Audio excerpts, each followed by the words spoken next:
Bueno, buenas tardes. ¿Cómo estamos?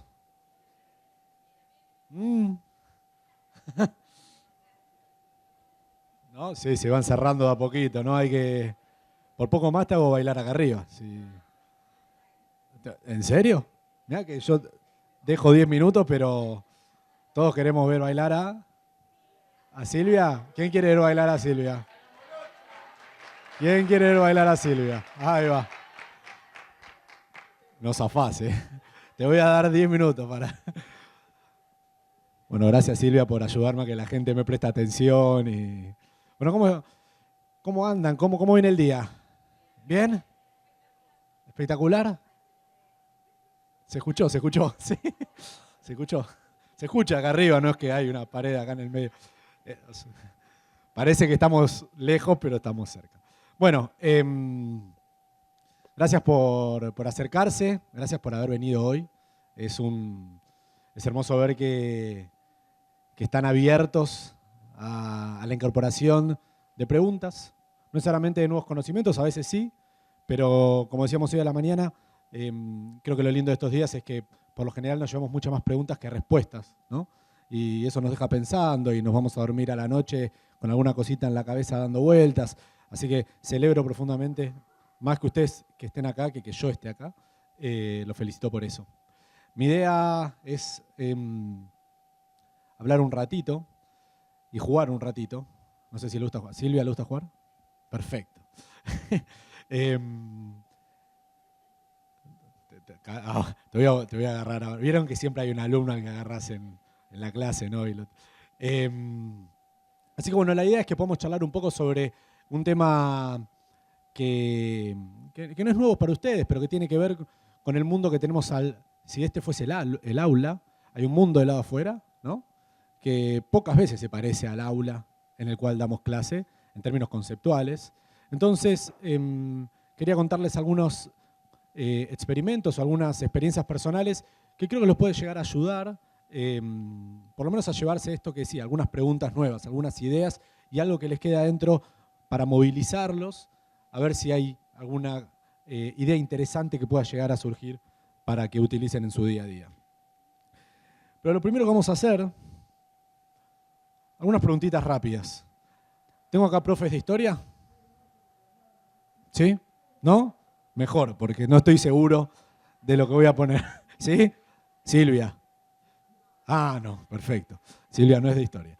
Pero a ver, más o menos, ¿quién sabe, más o menos, ¿no? ¿En qué año Galileo Galilei inventa el telescopio? Chan. 1600, por ahí. ¿Quién da más? 1400. Le pueden preguntar a ChatGPT, a la inteligencia artificial, a todo lo que aprendieron ya. También, perfecto, pueden usarlo. Tenemos, a ver, 1609, che, muy cerca, ¿eh? Muy cerca. Este señor inventó la televisión, ¿en qué año? 1940,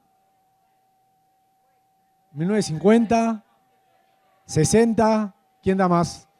Una televisión se sortea. 1925, 1926, se quejó 1925, por un año casi te ganas una tele, por un año.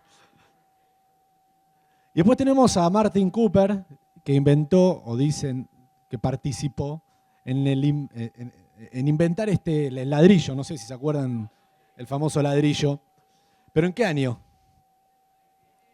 1980 y 86, 89, Chan, no quiere, 73, ahí perdieron todos. No es relevante los años, pero sí es relevante que tenemos entre más o menos uno y otro 300 años, pero en los siguientes, se me fue, tenemos 50 años. Es decir que entre el telescopio y la TV más o menos 300, más o menos entre la TV y el teléfono 50, Y si seguimos un poquitito esta curva, como ya habían visto, empezamos a ver que los inventos que tenemos van a una velocidad como nunca antes vista. Lo que antes tardaba 300 años, pasó a tardar 50 y a tardar años o año, ¿no? Entre un invento y el otro. Es decir que generaciones anteriores tal vez veían un invento, con mucha suerte, algún invento radical, digo, ¿no? Que haya cambiado la forma, ya sea la industria o algo en particular, pero todos nosotros los que estamos acá vimos por lo menos 5, 6, 7, 10 inventos radicales. El DOS. Todos usamos DOS. Entonces, obviamente esta curva cada vez va más para arriba, se hace más exponencial, y es súper interesante que de vuelta, si eso es lo que está pasando en el mundo de afuera, ¿no? Y no es lineal lo que está pasando en el mundo de afuera, ¿qué nos está pasando en el aula cuando de repente hay ciertos contenidos o ciertos aprendizajes o ciertos formatos pedagógicos que tenemos que sí son lineales? ¿Cómo hacemos para innovar dentro del aula, para empezar a trabajar de alguna manera, y no todos los espacios, pero sí al menos en alguno, esta exponencialidad, ¿no? Y ahí es que les quiero traer algunas experiencias o algunos mensajes o incluso algunos contenidos alrededor del tema. Lo primero es que dejamos de hablar ya hace un tiempito de que el mundo lineal, como lo conocemos, o el mundo donde las variables son conocidas y donde podemos desenvolvernos igual durante 100 años, empieza a cambiar y empezamos a escuchar, hay literatura al respecto, de que el mundo se empieza a volver buca o bica, dependiendo del idioma. ¿Qué significa? Que el mundo ahora es incierto, es ambiguo, es volátil y es complejo, pero más que nunca. No es que antes no lo era, ¿no? Sino que estas variables ahora están más presentes que nunca. ¿Qué significa? Que sabemos poco de ciertas situaciones, porque cambia todo muy rápido, pero además, si nosotros tomamos una acción, no podemos predecir el resultado de esa acción. Es decir, que si yo solía hacer acción A, en un pensamiento lineal, muy probablemente iba a suceder B, ¿no? Cuando la tecnología no cambia, si yo hago A durante 100 años, siempre B. Pero ahora que cambia tan rápido lo que tenemos alrededor, no puedo predecir qué es lo que va a pasar. Con este tipo de ecosistemas, y lo vienen escuchando, lo escucharon durante el día, lo escucharon en la charla anterior también, más velocidad y un mundo más complejo, donde tomar decisiones exige habilidades de prueba y error, de creatividad, experimentación, pensamiento crítico, pensamiento sistémico, entre otros, nos invita a decir, bueno, si esto es lo que está pasando en el mundo, ¿cómo hago para llevar esto al aula? Me acabo de dar cuenta que no me presenté al principio. Soy Sebastián, me quedé con Silvia charlando. Trabajo hace muchos años en tecnología, soy docente universitario y secundario. Parte de lo que charlamos con los chicos en el secundario tiene que ver con que lo que ellos encuentran en el mundo externo, en el mundo exterior, y digo exterior por fuera del aula, muchas veces no está correlacionado a estas habilidades con las que se encuentran en el día a día en el aula. Entonces empezamos a pensar si lo lineal se enseña de determinada manera, lo complejo, ¿cómo se enseña? Siempre que trabajemos en lo complejo van a empezar a escuchar que hay habilidades, y sobre esto, de vuelta, hoy escucharon, pero van a escuchar muchísimo en estos años, sobre que hay habilidades que nos están mucho más cercanas a cuáles son estas posibilidades para trabajar en lo complejo. Y bueno, encontramos pensamiento analítico, aprendizaje activo, resolución de problemas complejos, pensamiento crítico. El Foro Económico Mundial dice que estas van a ser las habilidades más importantes. Todas estas habilidades transcurren de vuelta alrededor de lo complejo.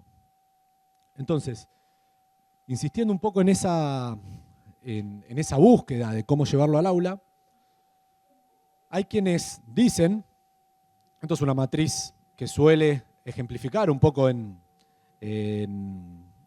me distraigo que hay una hermosa música del otro lado, no sé quién está tocando, pero está muy lindo. Que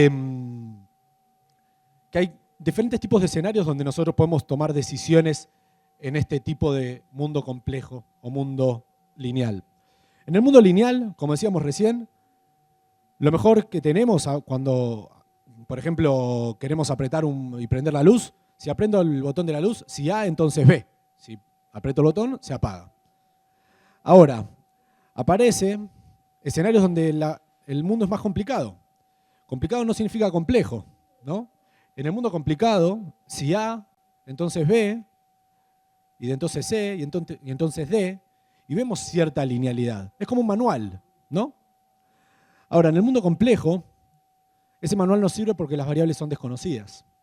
Y cuando las variables desconocidas, lo mejor que podemos hacer es experimentar. ¿Sí? Entonces, primer punto, primer sugerencia, cuando nos encontramos con linealidad, tal vez podamos enseñar, como lo escuchamos hablar de manera tradicional, pero cuando queremos enseñar complejidad, nada mejor que experimentar dentro del aula. ¿Y a qué nos referimos con experimentar? Si lineal es más parecido a contar algo, me paro acá y yo les vengo a contar algo a todos ustedes y me escuchan media hora. ¿Qué le pasa a sus alumnos y alumnas cuando ustedes se paran una hora adelante y hablan durante una hora? Pierden atención, se aburren, ¿no? Por lo tanto, en esa linealidad, contarlo es una cosa y en la complejidad, vivirlo es otra, ¿no? Es más parecido a experimentarlo. Por lo tanto, si como docentes pensamos cómo preparar a nuestra clase para el mundo donde van a vivir, ¿por qué en vez de contarlo, no lo vivimos? Y ese fue un poquito iluminador, porque, por ejemplo, si la creatividad va a ser una de esas habilidades que van a ser necesarias para el siglo XXI, para que puedan desenvolverse en la complejidad los alumnos y alumnas que nosotros estamos preparando, por decirlo de alguna manera, si queremos hablar de creatividad, yo puedo leerles un libro, este es un libro muy lindo de creatividad, del Disney, de cómo se creó Disney y demás, o podríamos dar una clase, ¿no? Esto es más parecido a contarlo, pero ¿lo está viviendo el alumno? No lo está viviendo, ¿no? Ahora, si queremos vivirlo, podríamos hacer algo como, por ejemplo, un juego. Pero como voy a ser consistente con lo que les estoy contando, como buen docente, vamos a jugar ahora. ¿Todos tienen el cuadernito que les dieron hoy? ¿Tienen lapicera? ¿Se animan a sacarlo? ¿No? Silvia, por favor. Muy bien, gracias. Lo que les voy a pedir, que en ese cuadernito dibujen en horizontal 9 cuadrantes. ¿Sí? 3 líneas. 4 líneas, perdón. Agarran el cuaderno en horizontal y le dibujan 9 cuadrantes. Les recomiendo que lo usen horizontal y no vertical. ¿Sí? La consigna del juego es muy rápida, es muy simple. Van a ver que es súper ágil. Yo les voy a ir dando una consigna que van a tener que dibujar en cada uno de los cuadraditos. ¿Sí? Vamos a arrancar por el cuadradito de arriba a la izquierda, después el de abajo, del de abajo, y después a la columna 2. ¿Sí? Y después a la columna 3. ¿Tienen todos la tabla? Van a tener más o menos 15 segundos por cuadradito, va a ser rápido. Si me lloran un poquito, les doy 5 segundos más. ¿Sí? Y cuando estén listos, arrancamos. ¿Estamos todos para dibujar? No quiero ninguna alumna o alumno que se porte mal. A todos los del fondo. ¿Sí? Incluidos, gracias. Bien, primer dibujo, arriba a la izquierda. Van a dibujar una casa. Primer casa que se les venga a la cabeza.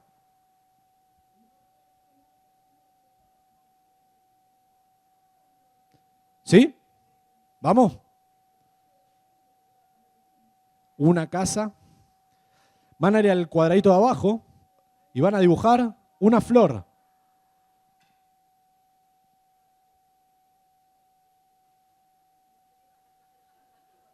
¿Cómo? No te puedo contar.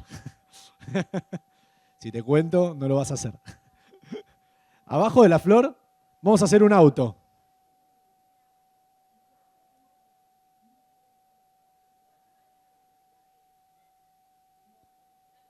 ¿Bien?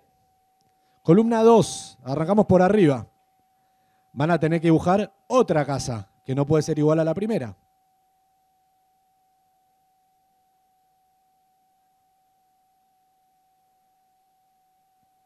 Obviamente, después van a dibujar una flor, que no puede ser igual a la flor que ya dibujaron.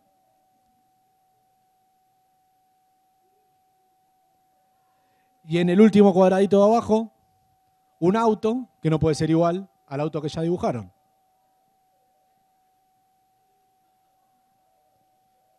Ya veo bloqueo, veo miedo, veo ganas de abandonar. Nadie me abandona, ¿eh?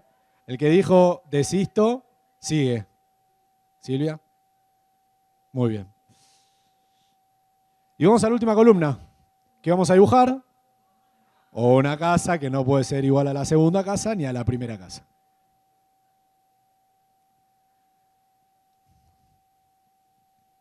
Veo risas. Veo pensar. Vamos al de abajo. Obviamente una flor que no puede ser igual ni a la primera flor ni a la segunda flor.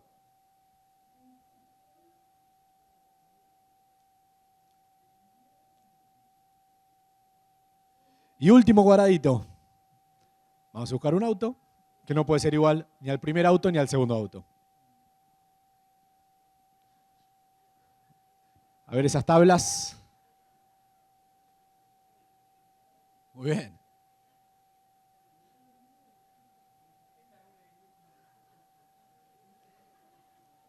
¿Estamos todos? ¿Sí? ¿Están todos con los 9? Muy bien. Lo que yo no les dije es que también soy mago y voy a adivinar lo que dibujaron el 90% de todos ustedes. Y es algo más o menos así.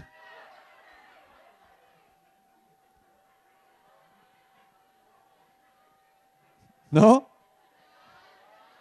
90%. Me gusta, estoy muy orgulloso de los que me dicen que no. ¿Quién tiene la primera columna igual? Miren esas manos. Primera columna igual. ¿No? Bien. Bueno, primero gracias por jugar. Un aplauso para ustedes que jugaron. A esto nos referimos con vivir la creatividad. Yo no les hablé, no les conté lo que era, no les tuve que explicar lo que era la creatividad, ¿no? Nos leímos un libro y la vivimos. Esto es una manera de experimentar juntos acá, de manera lúdica, pedagógica, obviamente, pero que tiene y que trabaja una de esas habilidades que son necesarias para el siglo XXI. Fíjense que la primera columna la hicimos todos más o menos parecida, porque es lo primero que se nos viene a la cabeza, es lo lineal, ¿no? La segunda ya tuvimos que ir un poquito más allá, y la tercera ya probablemente cada uno haga algo muy diferente en función de su experiencia, de sus intereses, etc. Nunca en la primera respuesta vamos a encontrar algo diferente. Nunca no, es muy fuerte, pero muy poco probable que en la primera respuesta encontremos algo diferente. Esto es una manera, como decía, de trabajar creatividad sin tener que contarlo. Y como decíamos al principio, para vivirlo en el aula, esto nos puede ayudar a aprender haciendo. No es necesario que sea contarlo, que sería algo más pasivo, que vivirlo, que sería algo más activo. No es que uno está bien y el otro está mal, ¿no? Son dos maneras, las dos son válidas, las dos están buenas, las dos nos sirven para diferentes cosas. Si queremos trabajarlo complejo, vivirlo está mucho más asociado a lo que se parece a la complejidad en el mundo exterior. ¿Sí? ¿Están de acuerdo? Si no, quejas. Bien. Obviamente hay un montón de literatura al respecto, ¿no? Y creo que ustedes ya en su día a día viven con esto, conviven con esto, lo usan ya de alguna manera u otra.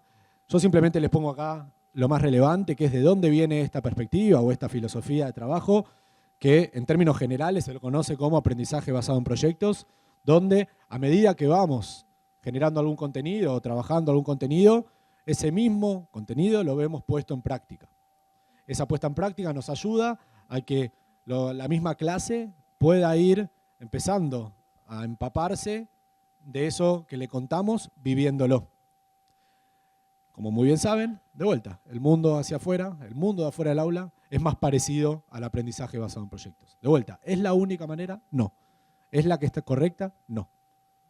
Es un recurso más y nos sirve para que podamos tener cada vez que nosotros necesitamos pensar en este tipo de cosas.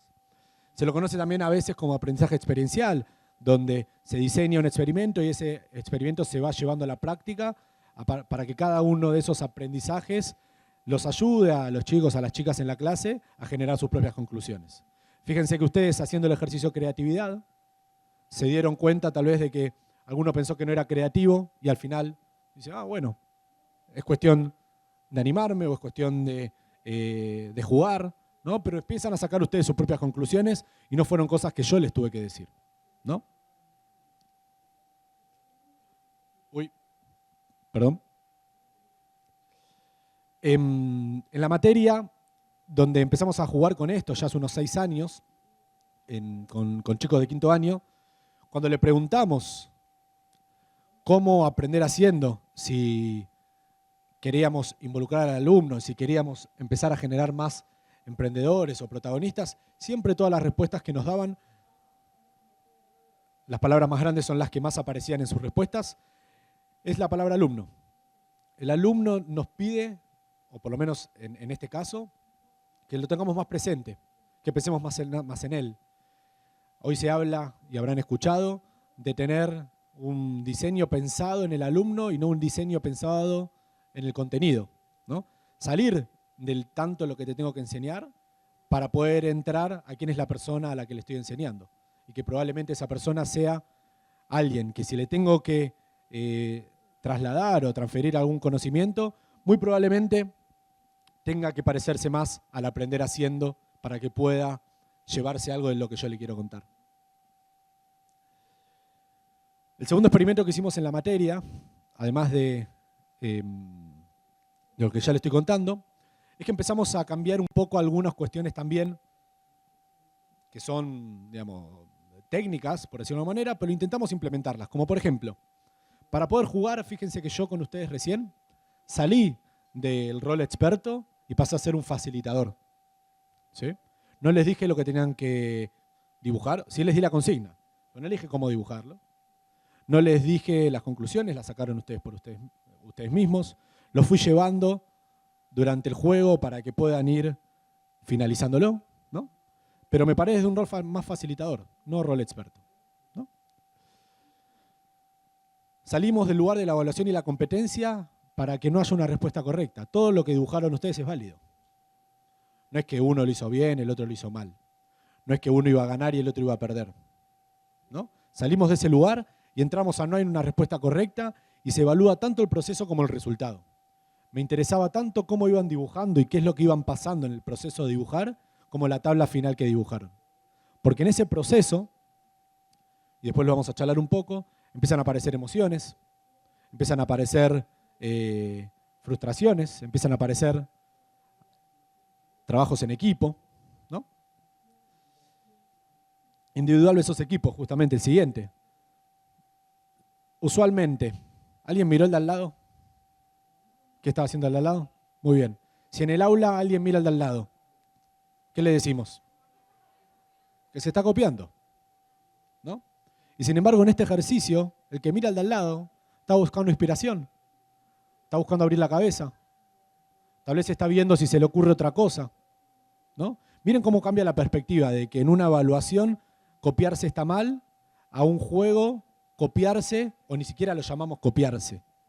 Y pareciera hasta casi un trabajo en equipo, ¿no? Entonces, uno versus el otro. Recibir versus elegir. Cada uno de ustedes eligió qué quería hacer y yo no les dije, como decíamos antes, tienen que ir por acá. Y memoria versus repetición, versus participación.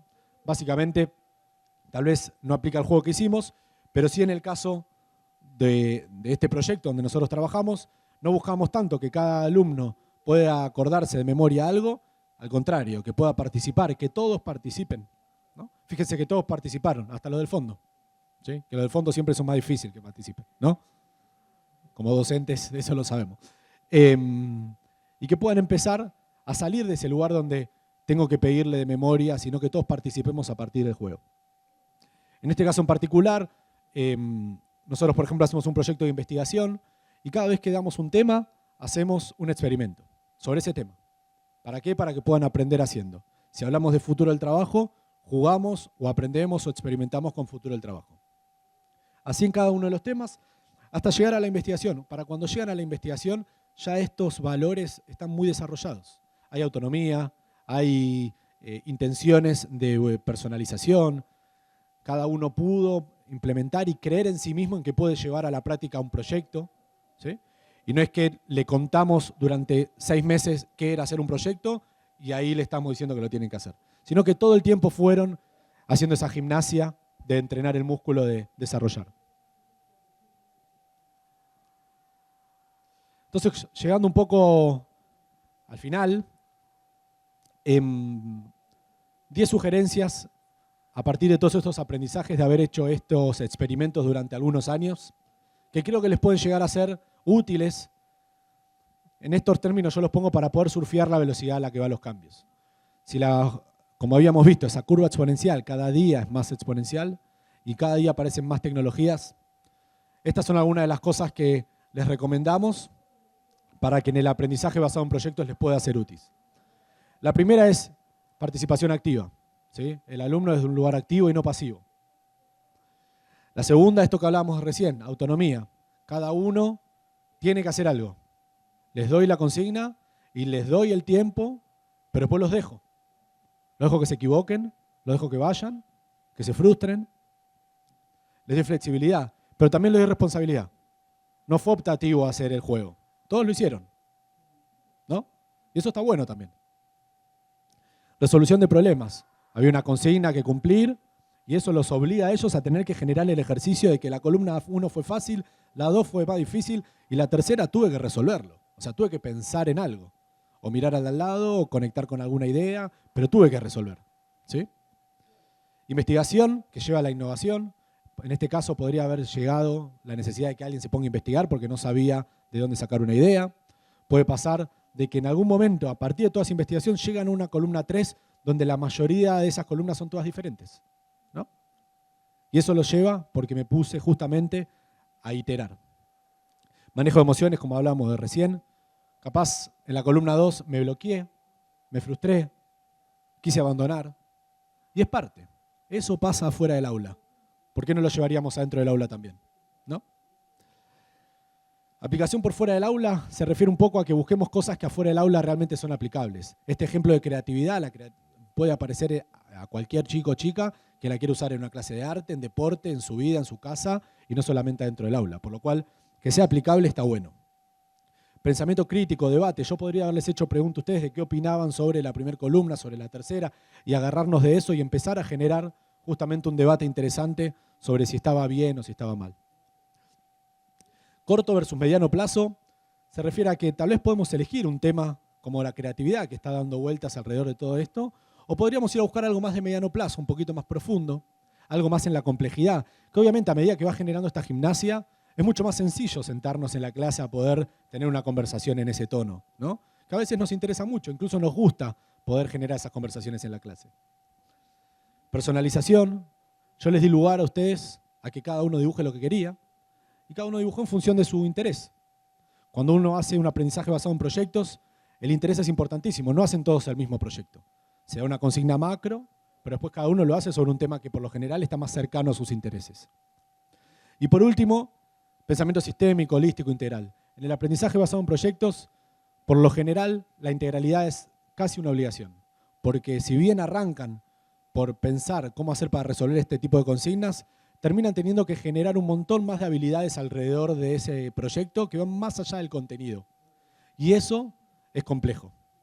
Y esa complejidad, de vuelta, es la que todos nosotros vivimos afuera del aula y con la que soñamos educar a los chicos y chicas con las que tenemos día a día. Por lo tanto,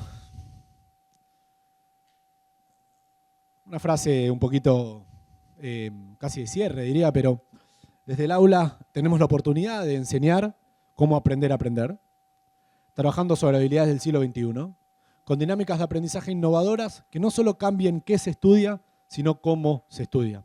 Y creo que ese para mí es el mensaje más importante que me gustaría a mí. Para poder innovar adentro del aula y parecer al mundo exterior, no importa tanto qué estudiamos, sino cómo lo estudiamos. Muchas gracias.